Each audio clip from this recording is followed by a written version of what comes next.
Salut à tous, on se retrouve pour une vidéo débrief concernant la victoire du Barça face à Villarreal sous score de 4 buts à 3. Maintenant, le truc, c'est que j'ai pas envie de perdre de temps. J'ai envie de parler tout de suite de Lamine Goat Yamal. Ah, les gars, je suis désolé, mais son match, il est juste fou.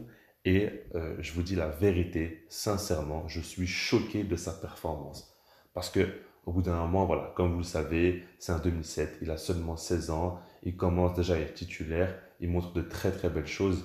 Mais là, ce match qui vient de nous sortir, c'est complètement fou. Je disais déjà avant ce match-là que selon moi, par rapport à ce début de saison, c'est le meilleur ailier du Barça et le joueur qui apporte le plus offensivement. Mais là, ça a été encore x10 et on a vu qu'il a vraiment sorti un très grand match. Je pense sincèrement que peu importe le joueur que ça aurait été, l'âge, etc., j'aurais dit vraiment que c'est un très bon match. Encore plus quand c'est Lamine Yamal qui commence à peine en pro et qui a à peine 16 ans, évidemment. Mais quand on regarde en soi, il a été décisif et en plus de ça, il a été vraiment très important dans le jeu du Barça. Par rapport donc à son assist en tout début de match pour Gavi, donc après un corner, il reçoit le ballon, il nous fait une feinte, ensuite il fait le centre et il la dépose vraiment sur la tête de Gavi qui n'a pas forcément un bon jeu de tête, mais qui arrive à marquer grâce à l'assist magnifique de Lamine Yamal. Donc ça, c'est une bonne chose. On avait déjà vu pas mal de fois où Lamine Yamal était dangereux de par ses centres. Et on voit qu'il a quand même une bonne qualité de passe. C'est ce que je disais aussi, dans le sens où c'est un excellent dribbleur, c'est sa qualité première. Mais à la passe aussi, il apporte beaucoup et il tente énormément parce qu'il a beaucoup de réussite dans ce domaine-là. Évidemment, il ne s'est pas arrêté là, il a continué et il aurait pu mettre un doublé. C'est aussi simple que ça, parce qu'à un moment donné, il y a une action où il est au départ, il fait une petite pichenette pour Marcos Alonso qui lui remet, il frappe du pied droit, c'était magnifique, ça va sur la barre transversale, donc pied faible, en dehors du grand rectangle, sur une action qui s'est créée lui-même, il aurait pu mettre un but juste exceptionnel. Et après ça, on a vu une action où il démarre côté droit, où il dribble un, deux joueurs, et puis il frappe premier poteau. Ça va encore une fois justement se loger sur la barre, et Lewandowski marque derrière, mais c'est juste dingue. C'est pas normal d'être aussi complet, et puis surtout, en fait, le truc, c'est qu'il a été décisif. Il a fait une passe D et il aurait pu mettre un doublé. Il est passé pas loin, il a un petit manque de réussite, mais il aurait pu largement marquer dans ce match-là. Mais en dehors de ça, ce qui me choque vraiment, c'est le fait est que ce soit toujours lui qui soit simplement au départ des actions, qui a beaucoup de personnalité, qui tente énormément des dribbles, qui arrive constamment à passer de différentes manières en étant toujours très créatif, que ce soit par la passe, par le dribble, par la frappe. Il est toujours vraiment très surprenant et c'est vraiment terrifiant d'avoir une palette aussi large dès son tout début de carrière. Enfin, c'est vraiment un talent hors du commun. Et je ne dis pas ça dans le sens où je m'enflamme ou je dis ça parce que je suis supporter du Barça. Non, c'est tout simplement véridique. Quand on regarde ses matchs, quand on regarde tout ce qu'il propose, ce n'est pas normal.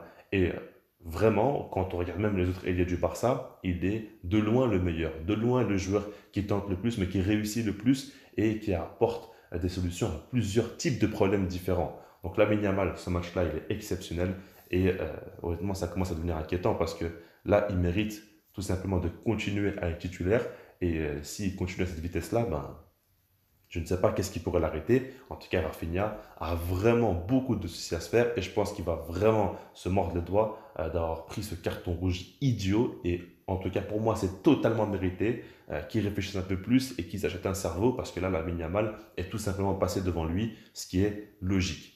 Ensuite, par rapport à ce match-là, ben, quand même, ce qui est intéressant, c'est que le Barça a joué face à une équipe qui n'a pas voulu que défendre, a voulu quand même aussi proposer du football, attaquer, presser assez haut. Et là, c'est un type de match totalement différent de ce qu'on avait eu jusqu'à présent en Liga. Et on a quand même vu des lacunes défensives du Barça. Après, c'est logique, hein, quand Sergio Roberto et Marcos Alonso sont tous deux titulaires, bah, c'est difficile de ne pas encaisser au moins deux buts. C'est la règle hein, que se sont donnés ces joueurs-là. Ils doivent à tout prix encaisser des buts. Enfin, plus sérieusement, Marcos Alonso et Sergio Roberto, on voit qu'ils n'arrivent jamais à anticiper les actions. Déjà qu'ils sont très lents, si en plus de ça, ils sont pas malins, ils n'anticipent pas, bah, ils sont constamment en retard. Et ça fait que Villarreal peut toujours avoir un coup d'avance et être dangereux sur les côtés. C'est comme ça qu'ils ont su faire très mal et ils ont su marquer quand même 3 buts, ce qui est énorme. Et le Barça, quand on voit la défense de son passé, bah, c'est quand même assez inquiétant et on a hâte quand même que Araujo revienne très vite, que Balde aussi revienne vite Parce que là, sans ces joueurs-là, ça devient tout de suite beaucoup plus compliqué. Mais en tout cas, dans le jeu, on a quand même vu du positif. Malgré le fait est que j'ai trouvé que Villarreal a quand même beaucoup dominé et a eu pas mal de temps fort dans ce match-là. Enfin, j'ai pas été vraiment convaincu par la prestation du Barça, mais quand même, on a vu de bonnes choses. Et j'aimerais quand même parler de Ferran Torres. Les amis, Ferran Torres, je l'avais dit hein, dans la vidéo, il rentre, il marque, il est vraiment, on va dire, très impliqué quand il joue et pour moi, il mérite plus de temps de jeu. C'est clair et net, quand on voit les entrées qu'il fait, en fait, ce gars-là a vraiment un mental impressionnant parce que Xavi ne le respecte absolument pas. Il ne lui donne absolument pas de temps de jeu. Lors du premier match, il n'est même pas rentré en cours de jeu alors que la pré-saison était excellente et qu'il méritait simplement de la continuité. Et pourtant, il ne pense pas à tout ça, il est dans sa bulle et là, l'entrée qu'il fait, elle est excellente. Parce qu'il met déjà ce but qui fait énormément de bien au Barça, là-dessus, il n'y a pas de souci. Mais en dehors de ça, on voit qu'il est à fond sur chaque ballon. On voit que son pressing aussi est excellent. Ses replis défensifs sont présents et apportent beaucoup à l'équipe. Et on voit qu'il combine aussi avec les joueurs. À un moment donné, il y a une action où ce qu'il fait, c'est complètement dingue. Il met un petit pont, puis il fait un extérieur du pied pour Lewandowski, qui se retrouve en face à face et qui d'ailleurs devait marquer ce but-là. Mais bon, il ne le met pas. Mais en tout cas, Ferran Torres, lui, on sent qu'il est en confiance. Je ne sais pas d'où il est en confiance, je ne sais pas où il a trouvé ça, mais en tout cas, c'est bénéfique pour le Barça, c'est bénéfique pour lui, donc tant mieux, on ne va rien dire par rapport à ça évidemment, mais ça me fait très plaisir de le voir comme ça, parce que quand on regarde par exemple de l'autre côté Ansu Fati, qui fait encore une entrée où il est un petit peu nonchalant, où on sent qu'il est un petit peu dégoûté, qu'il veut jouer perso au lieu de faire la passe parce qu'il a besoin de reprendre la confiance, il pense vraiment de manière un peu égoïste, ben ça fait que son entrée est mauvaise et ça fait qu'il va continuer à rester sur le banc. Alors qu'il faut intéresser lui a bien compris que tout se joue dans la tête et c'est comme ça que tu peux surmonter des épreuves compliquées et c'est ce qu'il a fait, c'est ce qui a été bénéfique. En dehors de tout ça, ben, Lewandowski, il faut quand même en parler, hein. Il met son but, il n'y a pas de souci. Maintenant, c'est vraiment grâce à Lamine Yamal. On va dire que c'est un but de renard de surface. Mais je trouve que c'est encore une fois un match raté de sa part où dans le jeu, il y a trop d'erreurs techniques. Vraiment, c'est pas normal de perdre autant de ballons, de faire autant de toucher de balle lors des contre-attaques. Enfin, je ne comprends pas qu'est-ce qui se passe cette saison pour qu'il soit aussi à contre-temps comme ça. Je veux bien que tactiquement, Xavi ne met pas dans les meilleures conditions, etc. On peut parler de plein de choses, qu'il faut peut-être un joueur pour l'accompagner, etc.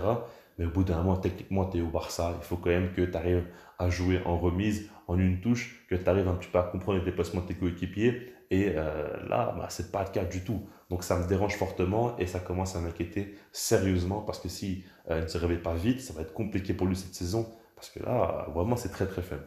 En dehors de tout ça, c'est quand même une victoire du Barça qui fait du bien, qui montre que défensivement, il y a pas mal de lacunes, mais qu'offensivement, il y a quand même de quoi espérer de bonnes choses. La Yamal, c'est juste exceptionnel ce qu'il fait. Ferran Torres fait une très bonne entrée. Donc ça, c'est quand même très bien.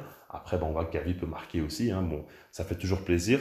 Et par rapport à tout ça, ben, moi, je ne vais pas retenir grand-chose de positif dans ce match-là, à part donc, surtout donc, Ferran Torres et Lamine Yamal. Mais voilà, dites-moi vous en pensez par rapport à ce match-là. Et puis sinon, moi, je me dis peace.